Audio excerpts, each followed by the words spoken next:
Hey everyone, I'm back here in the room where this project all started. Back up in the Poconos, having a nice holiday season up here. I hope you are as well.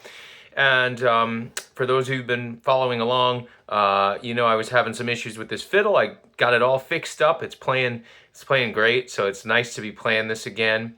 And yeah, I thought it'd be good to get back in the swing of things after eating far too many cookies this holiday season. Get worked out on some playing here, and I wanted to try a nice jig called the Maid at the Spinning Wheel. Common enough tune, four-parter. Good session tune. Hopefully, you might already be a little familiar with it. I'll give you a little preview.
Something like that. I wasn't following exact bowings on the screen, but I'll try and do that now. You'll see also there's a few variations written in here. As always, when we have a dotted quarter note, we can substitute that for 3/8 notes, a common thing to do. So right off the bat, you could start it off with a long G, or you could go G, F, G.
Yeah, I find that bowing pattern works out pretty well. And it's not important to always start a phrase or a part on a down bow necessarily in jigs. You know, we can be a bit flexible with that. Take the second and fourth parts, for example. We're slurring into them on an up bow, actually, and that's fine. It's actually more important the note that follows, or the measure that follows. I like to hit those long Ds on a down bow. In the fourth part, these second and fourth parts are very, very similar. You'll notice that the second line of them are exactly the same.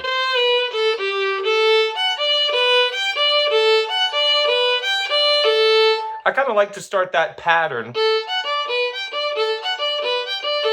on a down bow. And it's weird, that pattern starts halfway through the first measure. Ya da da da da da da da. I don't know, for some reason I hear that, I hear those four groupings as a phrase, and it's funny the way it's grouped there across three measures. You know, it starts on the second half of that first measure, then you got a whole measure, and then you got a half of the third measure. So it's interesting. To me, it almost like sounds a little off-putting, like it's you know, getting outside of the usual structure, but it's not. But I do like to start that on a down bow. Anyway, I'm getting ahead of myself. Let's take it from the top. And you're welcome, as I said, to start this off with a nice long G. You can play it as a nice double stop with the open G. And we're going to see this quite a bunch in this tune, leaving the third finger down when we just go to the neighboring string for a note or two. So it might be helpful for you to leave the third finger down,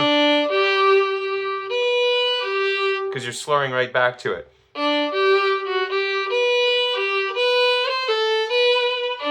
Ready, and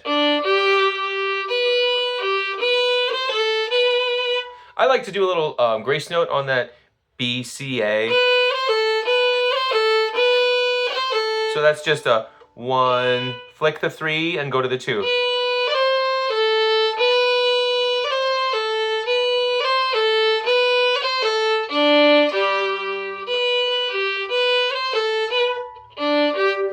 Now, after that, you'll notice something a little strange. I have 2 up bows marked in a row there, and it's called a double up. I like to feel a little separation between those notes. It's like a little bit of a lift there, like almost as if there's a little rest in between them.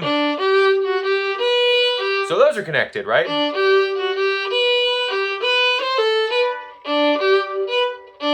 So this one, I move the bow very quickly and lightly, and actually kind of stop the motion of it, and then use that little pause to move the bow over to the D string.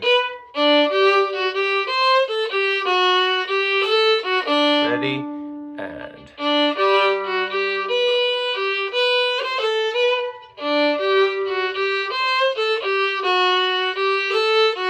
ready, and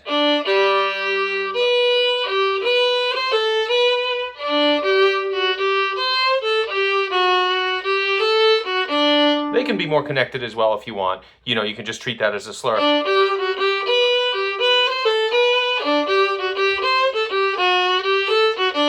However, but I think it's kind of nice. It gives it a little extra lift there. Put a little space in there. Here we go. First line again. 3, 4.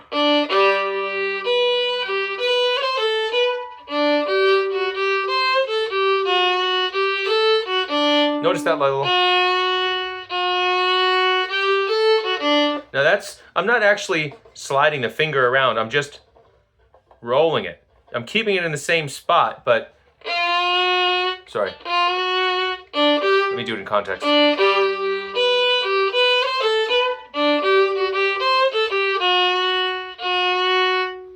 So, give you a different angle.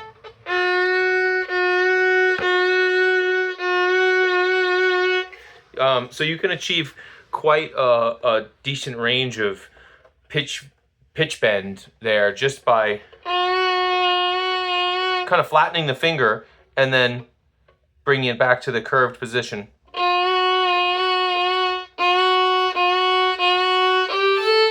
that's how I'm doing that little slidey effect there, even without actually sliding.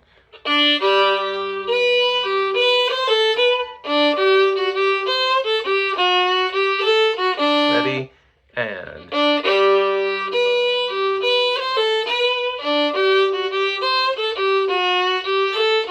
Ready, and... Ah, sorry. You could do a short roll on that. I thought my problems with this fiddle were finished. I'll blame it on the fiddle anyway.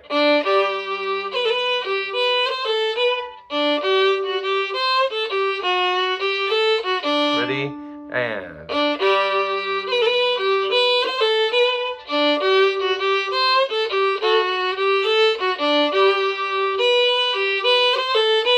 That's just the same. We're looking at the beginning of the second line. It's the same as the first phrase, very common structure. There's our ending starting on a down bow. Ready, and... We got a down slur across that first measure and then an up slur across the next. Ready, and... Pay attention to the difference in the second fingers. Low, low, high. Right? Our G natural, C natural, F sharp. Ready, and... 3, 4. Yeah. There you have it. That's the first part. Sounds like this.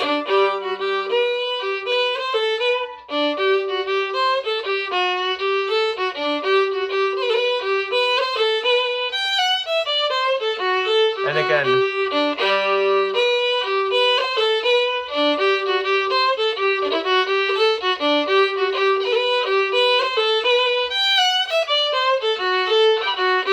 Twice more slow together. Ready? And...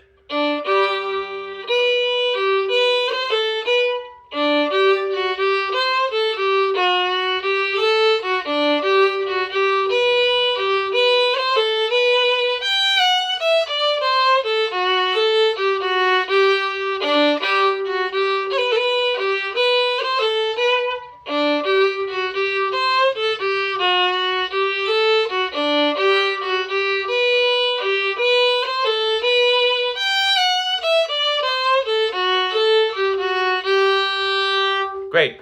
There's your first part. If you want to work more on that, pause here and go back. We're going to move on to the second part. It has this ornamentation that I love here. Very, very useful for open strings.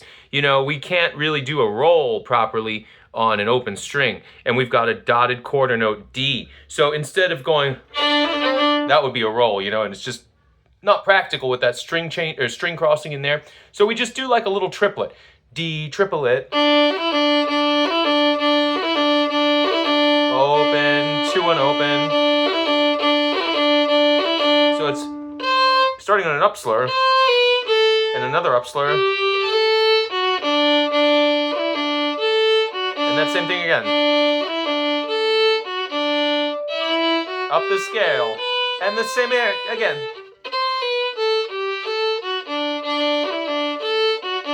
And here's our ending that also happens at the end of the fourth part. It's similar to the ending of the first part, actually. Most of it is similar. It's just those first 3 notes are different. And that's one of those golden opportunities to leave the third finger down, where we go 3, open, 3.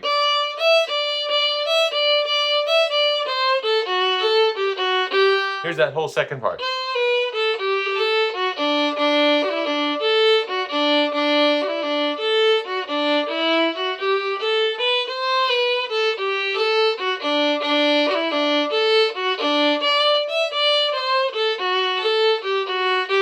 Break it down a little bit.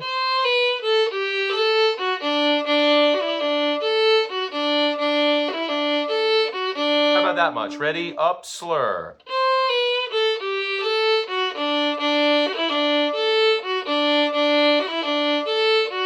Ready? Up, slur.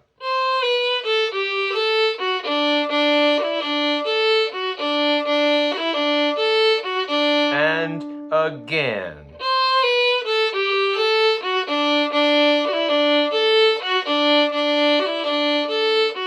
Three, four.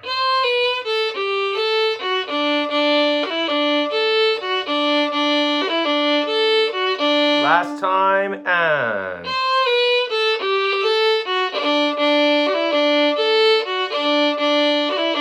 up the scale.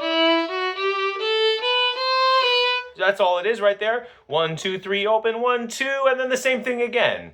You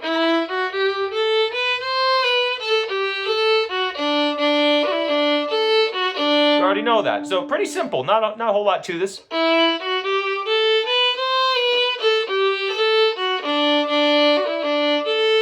Here's our ending. Leave that third finger down.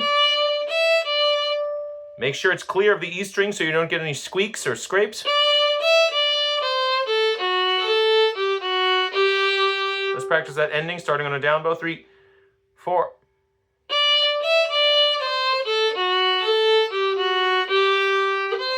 Whole thing.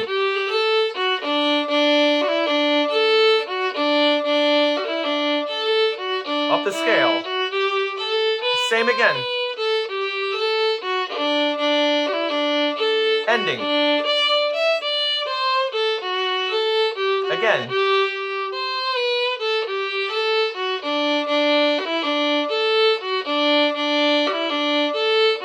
Up the scale. Same. Ending. Again.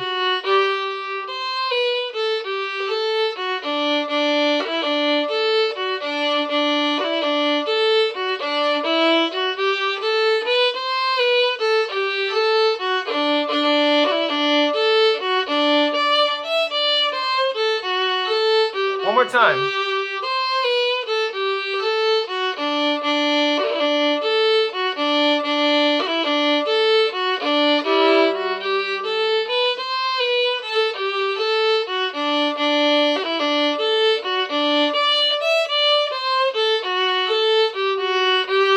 Third part.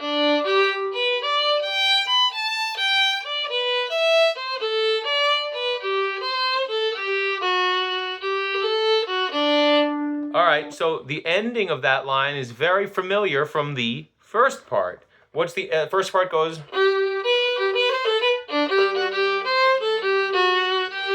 And this one goes.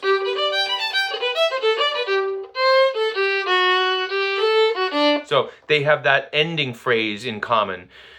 But what's before that is a bit different. But it's interesting. You see these parallels here. I feel like the third and fourth parts are kind of like variations on the first and second parts, really.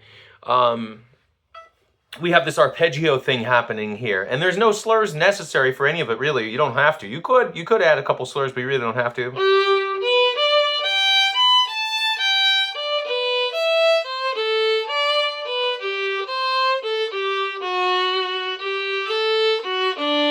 Let's break that down a little bit. So we're going 3, 1, 3, 2, 4, 3, ready? First measure. I mean, I don't know how correct this is or not, but you know me, when I reach for my fourth finger, I reflexively stretch back my first finger. Maybe not quite this crazy, but you know, something like that. I find it helps me.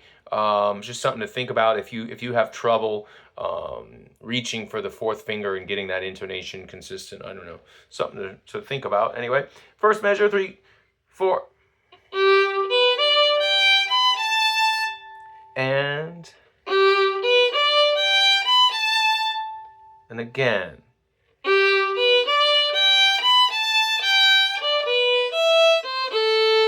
Now we're doing this arpeggio down, 2, 3, 1, open, 2, open, ready, second measure, 3, 4, 3, 4,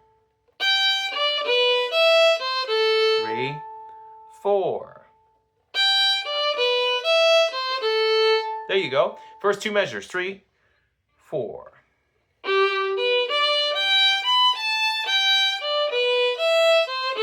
3, 4.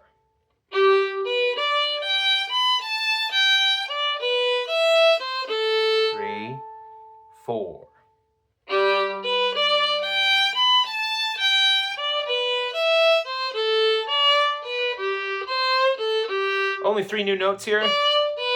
Just 3, 1, 3. And it's our ending from the first line. With that little bend of the F sharp that we spoke about earlier.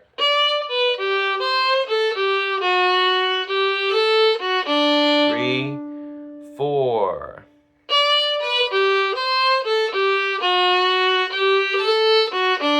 So our whole line there, our whole first line of the third part goes like this.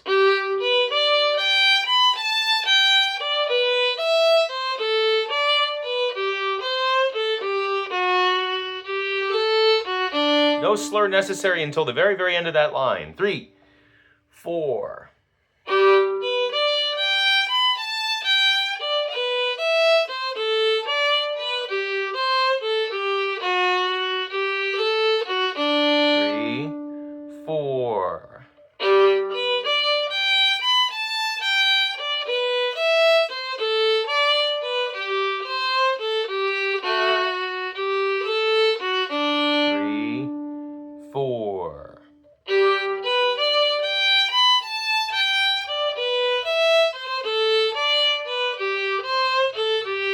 Let's move on. Same.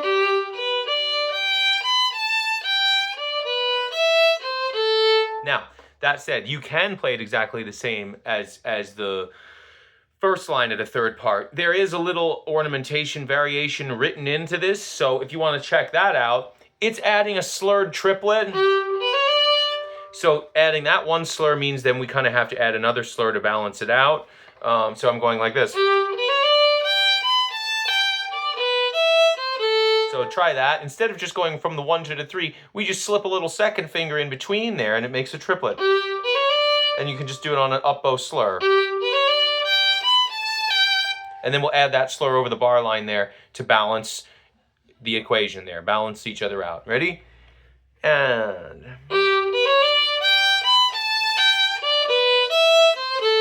But you don't have to.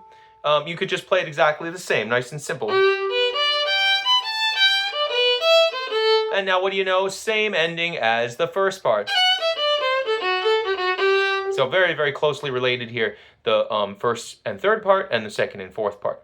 So we kind of have all the building blocks of this, you know, just to give you an overview of this, so you understand how to take it away and work on it on your own. Let's just you know, try to stumble through this third part together, the whole thing. 3, 4.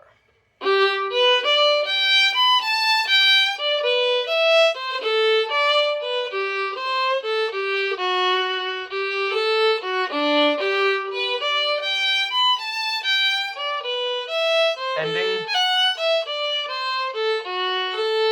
Repeat.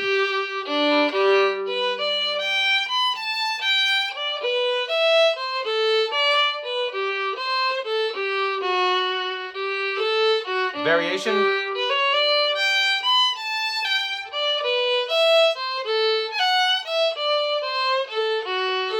2 more times.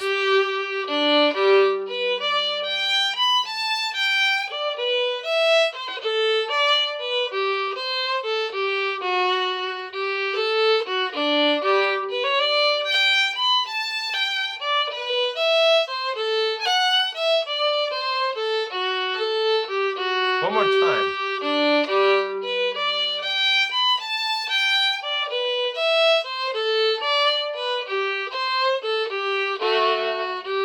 Nice double stop.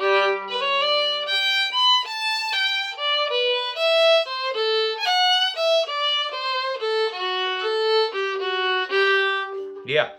Now we're finally getting to that part that I was talking about when we first started. When I got ahead of ourselves and was talking about the fourth part here. Also starts on that up bow slur, just like the second part. A lot of similarities.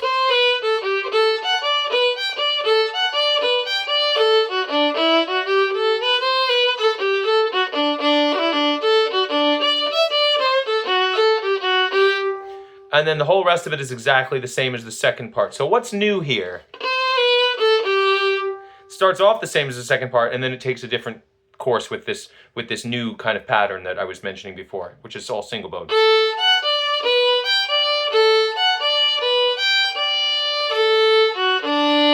And then it's back. Is it back on track with the second part?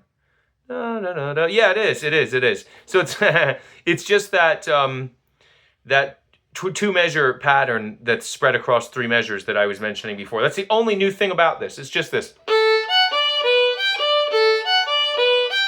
And if you break that down, you'll notice that that's just 2 figures that just repeat. And this, and then they just happen again. So not too much to it, really. Just practice those on their own. Ready? And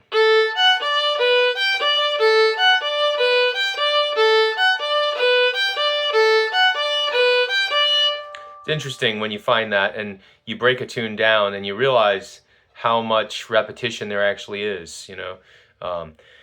It's why some of these fall under our fingers easier than others, you know, when we've already practiced these parts, we've played them before, so they're already there.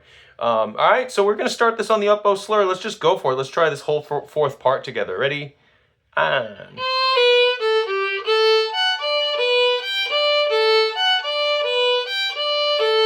I forgot to mention, let's slur out of that pattern there into our familiar second line there, exactly the same as the second line of the second part. Here we go again, up bow slur. Ready?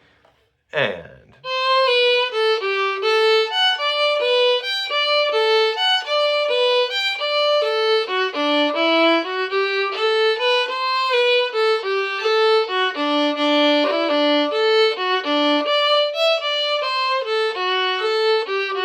repeat.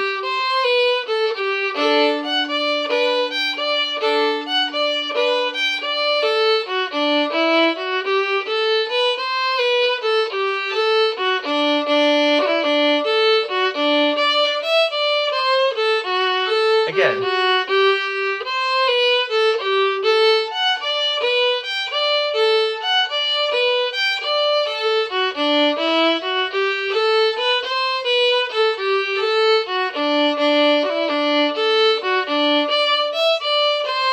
Again.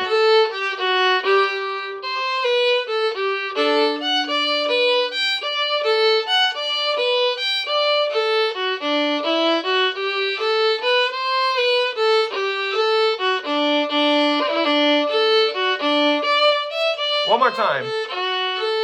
Then we'll do the whole thing.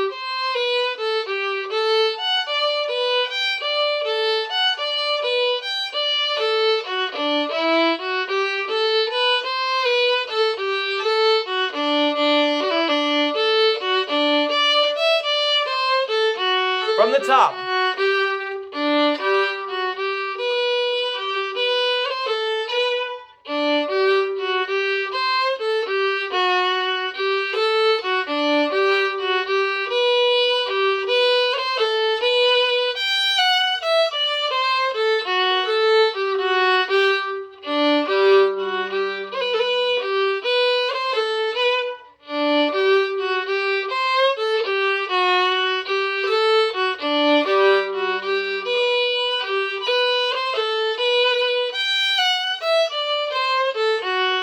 Second part.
Maid at the Spinning Wheel. I really like that one. I hope you enjoy it and have fun with it. And I'll see you soon. Hopefully maybe one more before the new year. If not, I will see you early 2025. Thanks as always. Take care, everyone. Bye.